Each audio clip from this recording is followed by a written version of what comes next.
welcome to another one of these. I'm pretty excited to film this one, and I'm going to tell you why. I put a poll on my Instagram story to ask if I should film a mukbang video. I've never done anything like that before, so I don't know, I thought it would be fun, and I had kind of already decided before I even posted the poll that I was going to do it, and my friend Zoe, who watches all my videos, was like, you should do this, and I was like, okay, well, that's enough for me, so I'm doing it. So what I have to eat, I'm going to show you. Oh my fucking God, I keep dropping my sauces. So what I have to eat is this, if I can get it up here. I don't remember what they called it at the Little Caesars, but it's like half pizza, half cheesy sticks. And I'm so happy. And I meant to get napkins and I forgot, so this is just going to be disgusting, and that's just the way that it is. But yeah, so I'm going to be eating and talking, which is just delicious, isn't it? I don't really understand why this is a category of content, because eating while you talk is really fucking disgusting and a horrible habit.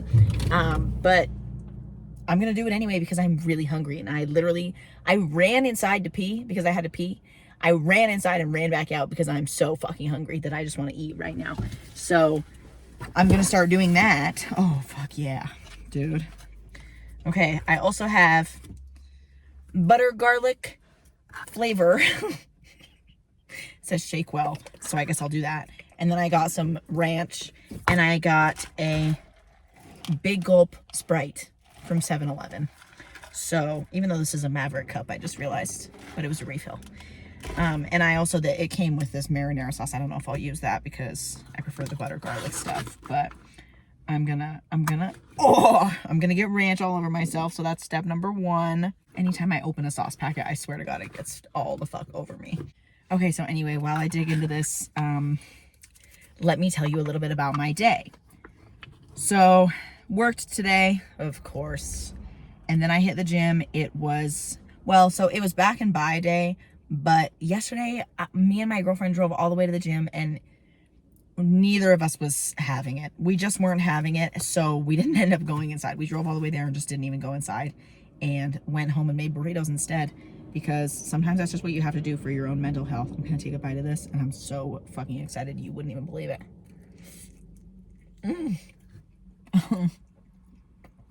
My girlfriend Jackie always makes fun of me because they say that I'm really sexual with food. Which maybe that's true. Whatever, it's fucking delicious. Who gives a shit? Oh my God. I don't know how I'm gonna film this because I just want to fucking scarf this food down. So yeah, we drove all the way to the gym and didn't end up working out at all. But it was supposed to be leg day yesterday. Didn't end up hitting legs, but then I felt guilty today that I didn't hit legs, because you're not supposed to skip leg day. And I always give my friends shit for not working out their legs. So today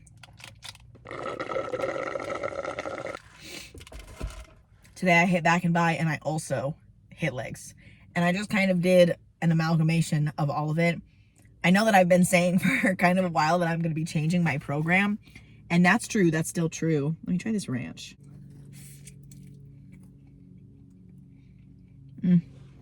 That's not as good as the butter sauce. I am going to be changing my program. I've been trying to figure out for the past little while how I can do a 7-day split and also have 2 rest days.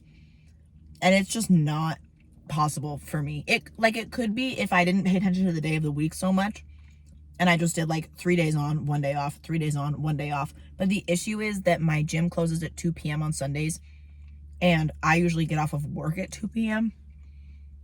So that just doesn't really work, where like I usually can't really work out on Sundays. Sometimes I'm off on Sundays, but not usually. I almost always work weekends. So I can't have it where Sunday is part of the rotation, because I literally most of the time can't work out that day. I've been trying to figure out a 7-day split.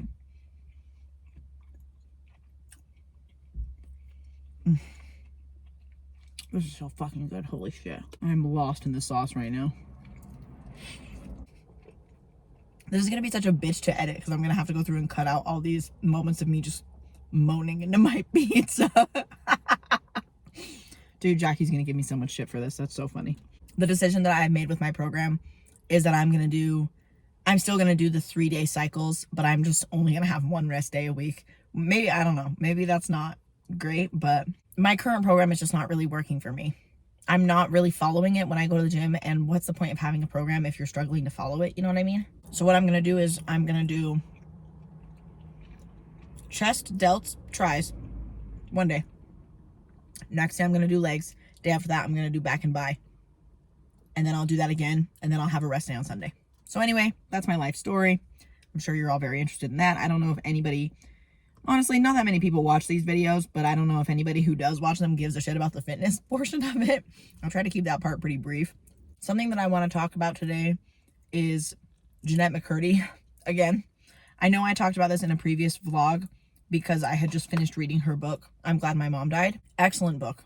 It was excellent. I absolutely loved every second of it. I was listening to the audiobook, so I got a chance to hear her tell the story from her point of view, like with her voice, which was really, really incredible, and I think added a lot to the experience. But I finished that book and I was like, I want more, and I wish there was more, but there wasn't more. But then I found out that she has a podcast called Hard Feelings, and it's like a mini series. It's not like a long form podcast. They're about 20-minute episodes, and there's about 20 episodes, I think. And she just talks more about her life, kind of. I don't really know how to explain it, but she talks some more about the feelings that she explains in the book, and it's less of a here's what happened and more of a here's things that I still struggle with day to day, and here's kind of some snippets into my life, like a look into my life and the things that I deal with every day still. So fucking good. I don't know when Little Caesars got good again, but I had it the other day with my friend Kate, and I was like, holy fucking shit, this is delicious. And I haven't stopped thinking about it since then, and it's been like 2 weeks now. So that was why I wanted to do this today, because it, like, I don't know what the fuck happened, but Little Caesars got good again. So anyway, basically she has this podcast called Hard Feelings, and she talks more about her life, blah, blah, blah. I just said that. And I started listening to it today. I'm already like 12 episodes deep, because they're pretty short episodes. It's just incredible. She is so incredible. She's so smart and well-spoken and just real. And I know that I feel like we're in this era of the internet right now where it's kind of trendy to be like, this is the real me. This is the raw me. Like, what you see is what you get with me, and like, you know, ripping away the filters and all this shit. But I feel like Jeanette McCurdy just does that so effortlessly and so genuinely. I genuinely feel like she is, like, I'm getting to know her by listening to her book and her podcast. I genuinely feel like the stories that she tells and the way that she talks about her emotions is very true to herself and very true to her life. And I think that is so rare. My girlfriend described it as, like, it sounds like she's just venting on the phone. Like, you're just on FaceTime with her and she's just talking about her life. And it's just incredible. And she's just so talented. And I wanted to talk a little bit about, I don't know, I guess some feelings that came up when I was listening to it and some thoughts that I had about it. And I still have a few episodes left. I don't want it to end because I just am enjoying listening to it so much. I guess I just wanted to talk about some of the feelings that I've been feeling since I started listening to it. Sorry, I'm not crying. I'm choking. I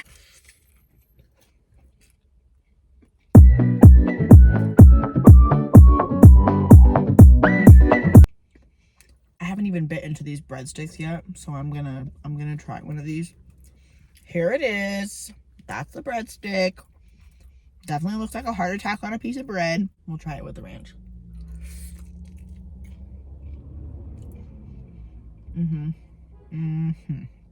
Ugh.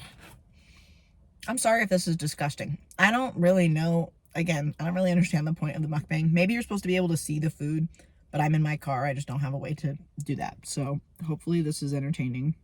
Anyway.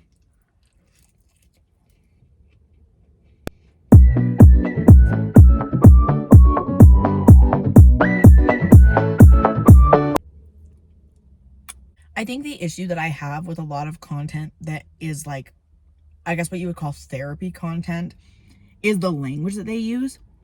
and the way that they talk about their feelings. There's this podcast, I really don't remember what it's called, and I've never actually listened to it. I've just seen the clips of it.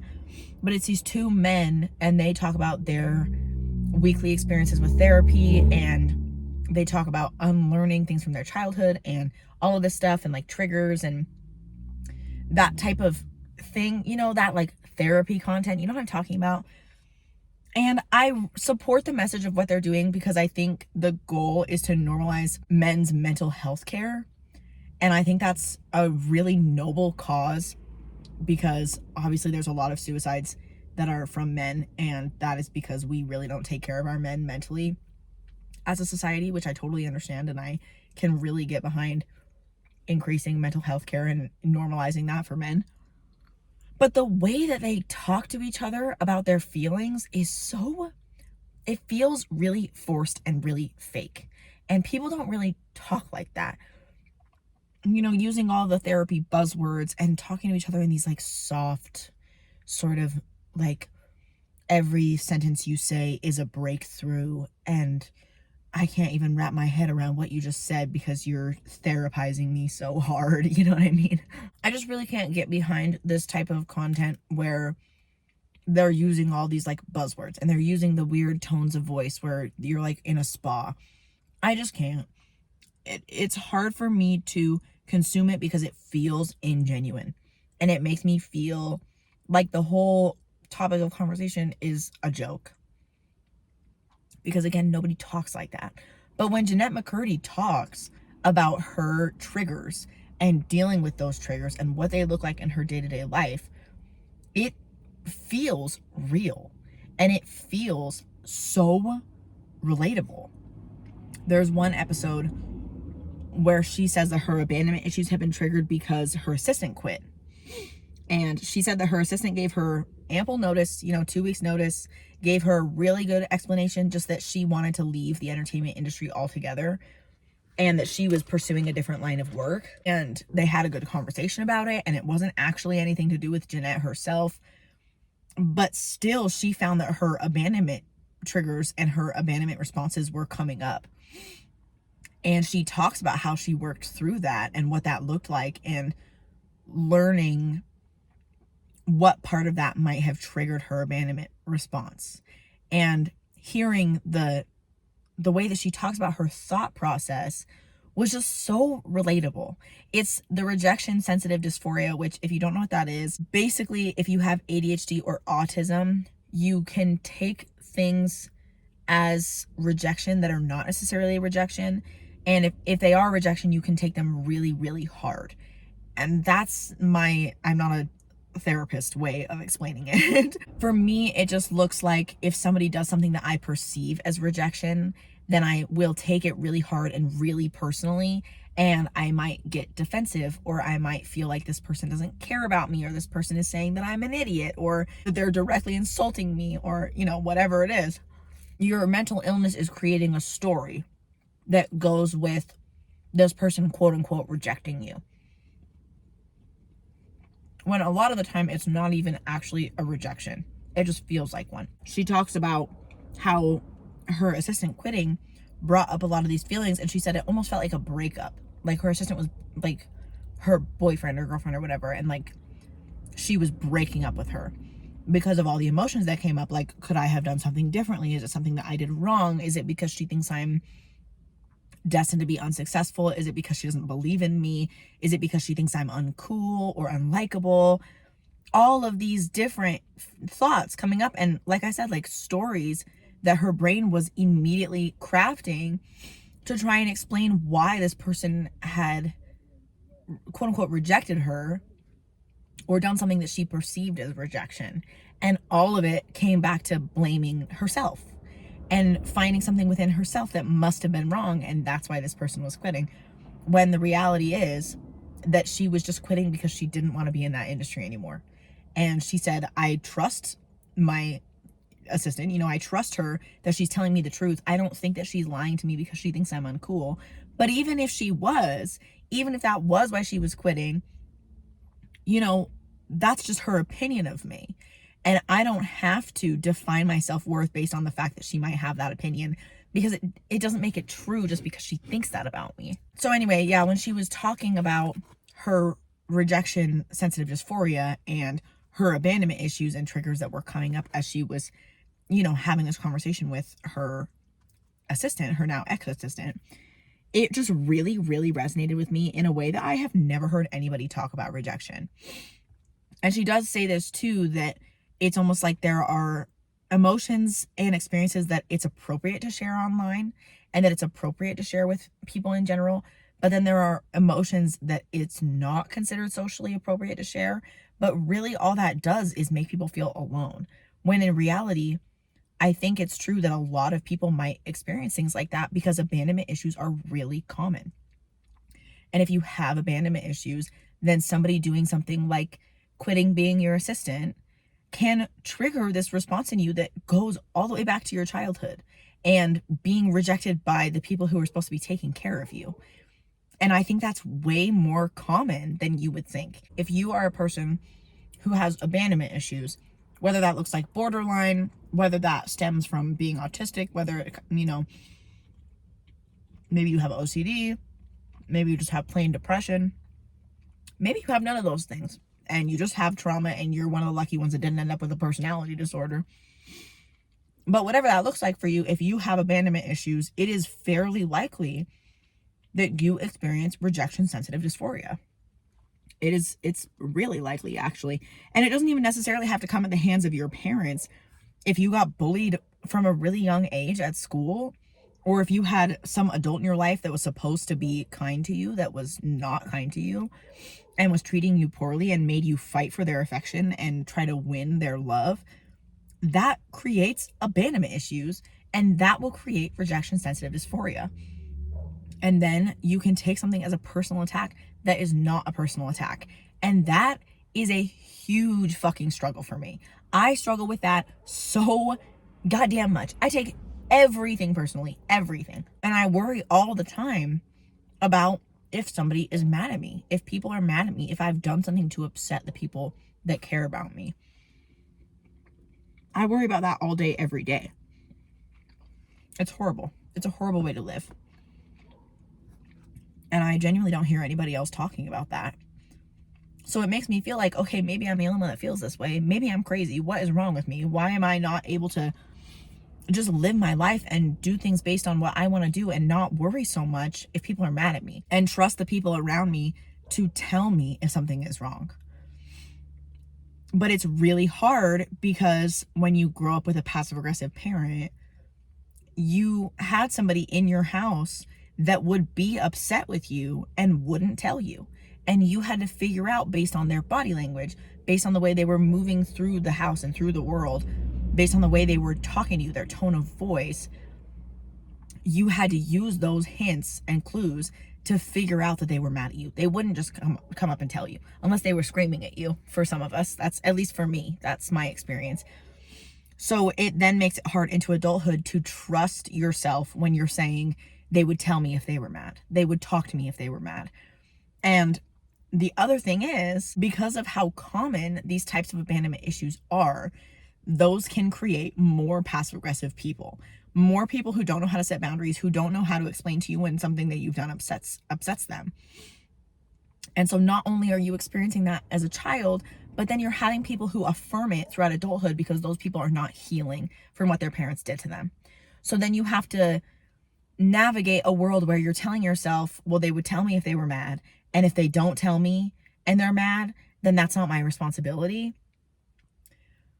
But then that's hard because sometimes you find out that somebody was upset with you or triggered or angry or whatever because they have held it in and it's piled up and they explode at you. And when that happens, it makes you feel like you're a little kid again. It makes you feel so out of control. Again, I'm just speaking for myself. I'm saying you in like the general sense, but it can make you feel so out of control. And it can make you beat yourself up because you're thinking to yourself, I should have known. I should have seen the signs that they were upset. I should have figured out that I had triggered them or I had hurt them. And I should have gotten ahead of this so that the blow up didn't happen. I should have found a way to get ahead of this and apologize and fix it without them having to talk to me about it, so that we could avoid the confrontation and we can avoid the blow up. At least that's, for me, that's how my brain tends to handle it because of my trauma and because of the way that I grew up, which was that I had to be able to develop that hypervigilance that helped me to know when my parents were not happy with me. I had to get ahead of it and find a way to fix it, or at least I felt like that was what I had to do. And if I didn't want to be abused, then I needed to be able to read my parents' body language. And I needed to be able to know what key words, what tone of voice, what facial expression, what body language indicated that they were upset or that they were in a bad mood, so that I then could tread lightly around them. And so that I then didn't get myself into more trouble or cause more issues. And that transfers into adulthood, unfortunately. The hypervigilance transfers into adulthood, and it is a waking nightmare. It's a waking nightmare to move through the world and constantly be thinking that if somebody changes the way that they talk to you, then that means that they're mad at you, or that means that you've done something wrong, or that if a tone of voice is something that you don't recognize, if somebody's tone of voice is a tone that you never heard from them before, if they say hello to you but it's more curt than usual, or if they don't stop to talk to you, if any little changes to their behavior, in your triggered brain from your inner child, it's feeling like, oh, they are mad at me. It's something that I've done that is causing them to act that way. When in reality, everybody has their own life. Everybody has their own brain. They all have their own thing that they're going through. And most of the time, if you've done nothing that could actually upset somebody and actually hurt somebody, most of the time, if those little changes are happening, it either is nothing, which a good percent of the time, that's the answer. It's nothing. They just didn't stop to say hi because they were focused on getting from one end of the building to the other, and they were moving really fast, or they had just sent a text message, or they're thinking about cooking dinner. Like, literally, it could be nothing at all. Or if they are actually upset, it could be something totally unrelated to you, and it often is. Unless you have actually done something that the two of you have discussed, or whatever, you have some other way of knowing that you did something that upset them. Most of the time, if they are actually angry, it has nothing to do with you. It has nothing to do with you. I'm really wishing I had a napkin right now because I'm like, I don't know if you can see, covered in pizza grease. But I have nothing. Oh well, this pizza is so good. The ranch is really good, even though it's kind of getting cold now. It's still really fucking delicious. I think hypervigilance is potentially my biggest struggle with neurodivergence and mental illness. I think it's potentially the biggest thing that I struggle with, and the extent to which I am constantly trying to tread lightly around my friends and my loved ones and my coworkers and everyone. It seriously negatively impacts my life so much. You would not believe how minor a change of behavior it takes for me to assume that I have done something to upset somebody. The tiniest little thing. And until I speak to them and confirm that everything is okay, I will sit and think to myself like, oh, they're fucking pissed at me. Oh, I messed up. Oh, another big thing is they finally realize that I'm a giant piece of shit and they don't want to be friends with me. They finally realize that I'm a piece of garbage, which is just insane. I'm just a person. You know what I mean? And I have plenty of people in my life who love me and who choose to be my friend every day. None of those people expect me to be perfect. None of those people expect me to never be annoying or to never make a joke that doesn't land or anything like that. And I have made a real effort to be a person that is not sabotaging relationships.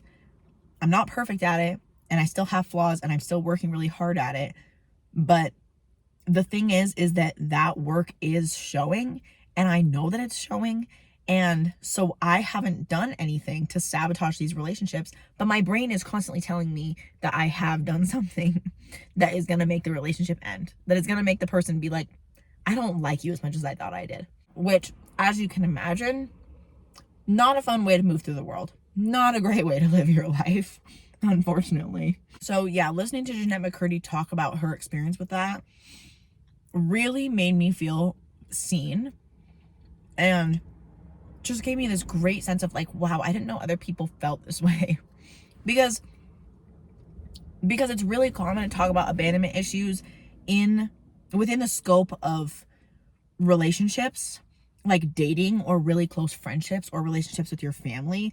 I think it's really common to talk about abandonment issues in those scenarios. So like, you know, you have to have a difficult conversation with your partner and that triggers your abandonment issues. Or, you know, something that your best friend does is triggering you in a certain way, and you have to address that with them, and you have to have a confrontation with them that is really hard. But I don't really see people talk about the intricacies and the tiny day-to-day effects that abandonment issues can have on you. And it's not just your partner making a big decision or doing something really big and noticeable that then triggers your abandonment issues or your rejection sensitive dysphoria. Sometimes it can really be something as little as somebody usually says, "Hi, how's it going?" when they see you, but today they just looked at you and went like that and then kept walking. Like something that simple and small can make you go, "Oh my God, they hate me. Oh my God, what did I do? Why are they mad? How can I fix it? What did I say? Did I do something? When was the last interaction that I had with this person? What did it look like? Was it messed up? Did they hear something that I said? Or did I say something that I don't remember that they heard about? Or did I make some joke that was insensitive?" Or whatever it is. Like a million different things. And then the next time I see them, I'll talk to them and everything's fine. And I don't necessarily bring up like, "Hey, are you mad at me?" Or, "Hey, did I do something?" Or, "Hey, you did this morning that felt different than usual. You know, is something going on?" I'll just see them and they'll strike up a conversation with me. And I'm like, "Oh, everything is literally fine. Everything is literally fine." And I was just writing stories in my brain. And there's no abandonment happening and there's no rejection happening. And it was just perceived, all of it. I would really like to get to a point, not where I'm just not hypervigilant anymore, as great as that would be, to not have to sit and worry constantly if I've done something to mess up a relationship. But I would more than anything like to get to a point where if somebody does have a perception of me that is negative, that I don't care about that anymore. Or that I am able to go, well, that's their perception and they're entitled to that, but that's not who I am. And that doesn't mean that I deserve to be punished. It doesn't mean that I'm not a good friend or a good person. It just means that that's how that person perceives me. And the only thing I can do is my best as a human. And that's it. I would really love to be able to get to that point, but I don't even know where to begin. I don't even know where to begin. It is so hard. And it's especially hard when you already feel like you're not a good person, or you already feel really down on yourself. And so then when somebody doesn't like you, or even when you perceive them as not liking you, you just go like, "Well, yeah, that makes sense. I'm a piece of garbage. Why would they like me?" And that's horrible. You're not a piece of garbage. Hey, I can confidently say 99% of people in the world are not pieces of garbage. I really believe that. I think a huge majority of the world, you're not a piece of shit. You're not a garbage human. I think for most people that exist in the world, you have redemption in you. You are redeemable. I think there is a small percentage of people that's just evil. I think that really exists. And of course, there are people who do things that are inexcusable because of their traumas or because of the way that they were raised.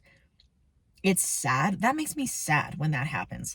When somebody was raised in such a way that, okay, now they're hurting people, now they're bigoted and closed-minded, or now they're manipulating people for this and this and that reason. Like they don't have narcissistic personality disorder. They were raised by narcissistic parents and now they have narcissistic traits and now they abuse people. That makes me sad when that happens. And you know, at the end of the day, it's not up to me of whether that person is allowed redemption or is allowed forgiveness. But I think that for most people, at least people in my life, they're not assholes. They're not pieces of shit. They're not evil. They're not horrible. You are not inherently bad. You are not inherently undeserving or unworthy. You don't have to earn worthiness. You don't have to earn lovability and respect. You are just a person. You're just a person moving through life every day. And so you gotta stop telling yourself that you're a piece of shit all the time. And you have to stop letting the way that other people view you dictate whether or not you think you are worthy of love. I can't remember if I talked about this in a vlog before, but I definitely talked about it with my therapist. I've been waving around this cheese stick for probably like 5 minutes. Why don't I go ahead and eat it? I think this might be my last one. There's still quite a bit of pizza, but there's no way I'm gonna finish this. It might heat up well. Maybe I'll save it for lunch. I believe I talked about this in a separate video, but I don't remember. I know I talked about it with my therapist. A huge goal of mine is that feeling, that sentiment of I am worthy. I am allowed to love myself. I am allowed to let other people love me. I don't have to punish myself. I am deserving. I am good. I want those things. My goal is to have them be a solid foundation that doesn't ever go anywhere. Not if somebody rejects me, not if somebody doesn't like me, not even if somebody has a really valid criticism and negative view of me. If I hurt somebody really bad and they hate me and they think that I'm a piece of garbage and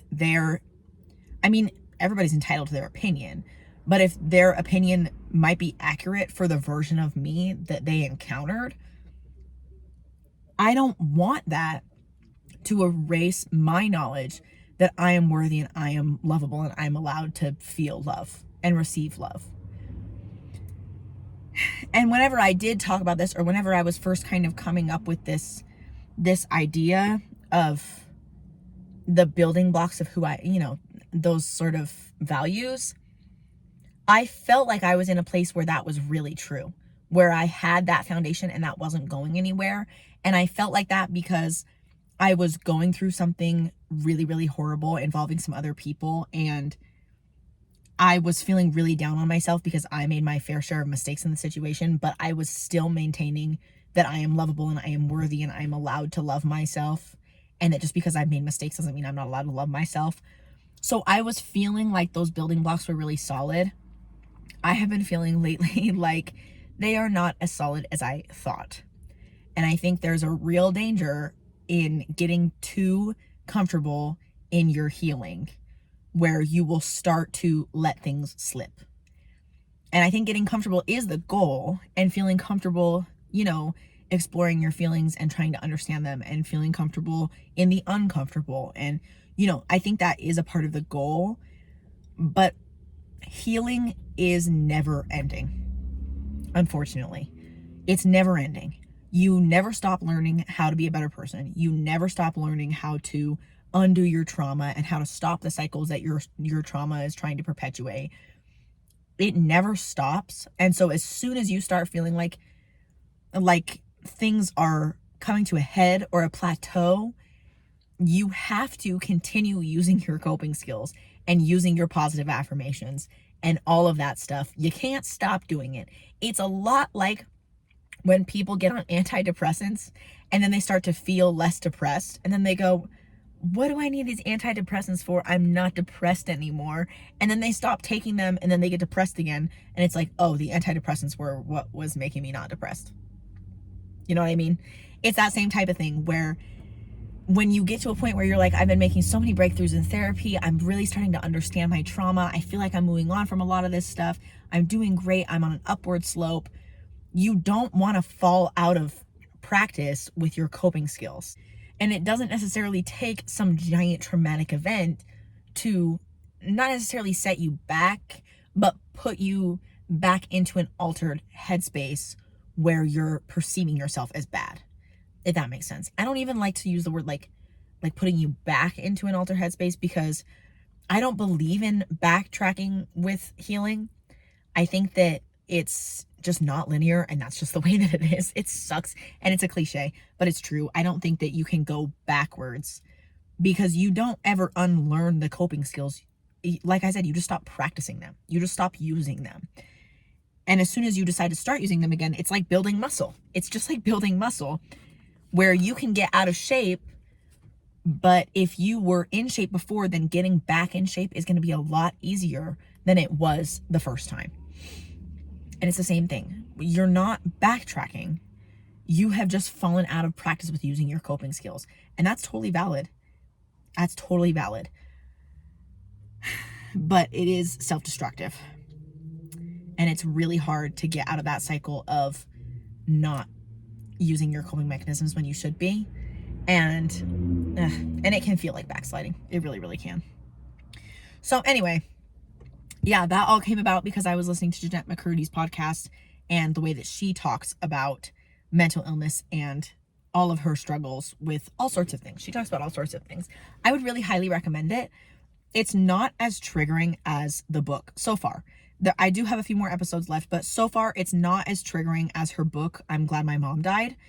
There's not as much detail about certain things like bulimia or sexual abuse or anything like that. So I do think, because I said when I quote unquote reviewed her book that it was pretty triggering, and that if you are a person who has been victim to the things that she went through, or if you're just not in a good headspace, then it might not be the best read for you. I would not put that same warning label on the podcast. I think that most people could benefit from listening to it. I think it's really, really good and has some really, really good insights. I also like that sometimes she just talks about things that she's going through, and there's not necessarily like, and here's how I fixed it. Or, there's not necessarily like, here's how I'm working through it. She's literally just like, this is what I'm going through right now, and it fucking sucks. And I wish I had an answer, and I don't, but that's life. I think that's incredible. I think that's something that really a lot of people are not doing, is just coming on here and talking about their problems, and coming on here being the internet, just coming on the internet and talking about their problems, and not necessarily being like, here's my fix all. Here's my one mental health trick, my top 3 mental health tricks to not be depressed anymore, or not be angry, or not have abandonment issues, or here's my breathing techniques. Like, those things are great and they have their place, but I think normalizing hearing from somebody, I'm just in the fucking weeds right now with my mental health, and that's just the way that it is, and I don't know how to get rid of it, but I do know that I would like to talk about it. I think that is so, so valuable, and she does a really, really incredible job of doing that. I am really impressed by her, and I really, really love to listen to her talk. Anyway, so that's kind of my thoughts. I could honestly talk about mental health forever, and all the ways that I have intellectualized it and all the things that I've learned about it just by being a person with mental health problems my entire life. It's been about 10 or 11 years since the first time I acknowledged that I might have depression. And I have done so much research into it since then, and not so much medical peer-reviewed research as much as learning from other people in the world about their mental illness, gathering that information into sort of an amalgamation. It's my second time using that 10-cent word of information about mental illness and how to cope with it and what it all means. And I have talked about this before. I'm really excellent at dissecting it. I have helped more than a few of my really good friends to work through their mental health issues and to help understand them. Not to say that I'm like the miracle behind why they got better or anything like that, but I am really good at hearing a problem and being able to explain why it is the way that it is. But again, as I have said in my previous videos, that's not the same thing as healing. And just knowing the coping mechanisms doesn't mean you're implementing them. Unfortunately, if just knowing them was enough, then boy howdy gee, would I be doing great. I think I actually literally said something like that in my last video. But anyway, if you watched all of this, thank you for watching all of this. If you said that I should eat an entire Little Caesars pizza, thank you for encouraging me. I did not eat the entire thing by a long shot, but I did eat quite a bit, and it was really delicious. 10 out of 10 would do that again. Definitely going to be having this for lunch tomorrow. If you like this content, feel free to subscribe to the channel. I post these whenever I feel like it, not really on any sort of schedule at all.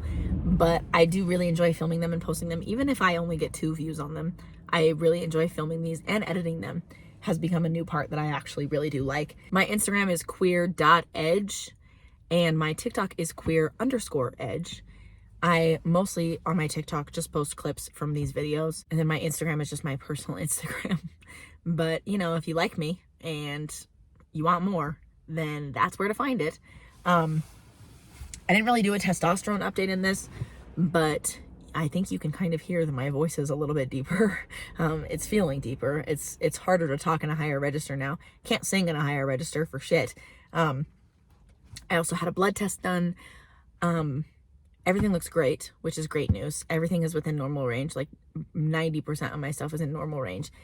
And then my testosterone is also right in the range that my doctor said she wants it to be for me to continue to have the changes that I want to see. So that's really, really great. I'm just going to keep on the dose that I'm on right now, and things are going to start changing pretty quick. I think it's coming up pretty quick. I'm already starting to see some pretty rapid changes that are happening. So that's pretty exciting stuff. Thank you again for watching. I appreciate you. If you check out Jeanette McCurdy's podcast or her book, please, please, please let me know and tell me your thoughts. And you can reach out to me on Instagram, or you can let me know in the comments, because I would love to have people to talk about this stuff with. Yeah, I've been talking for an hour, so let me just go now. Okay, bye-bye.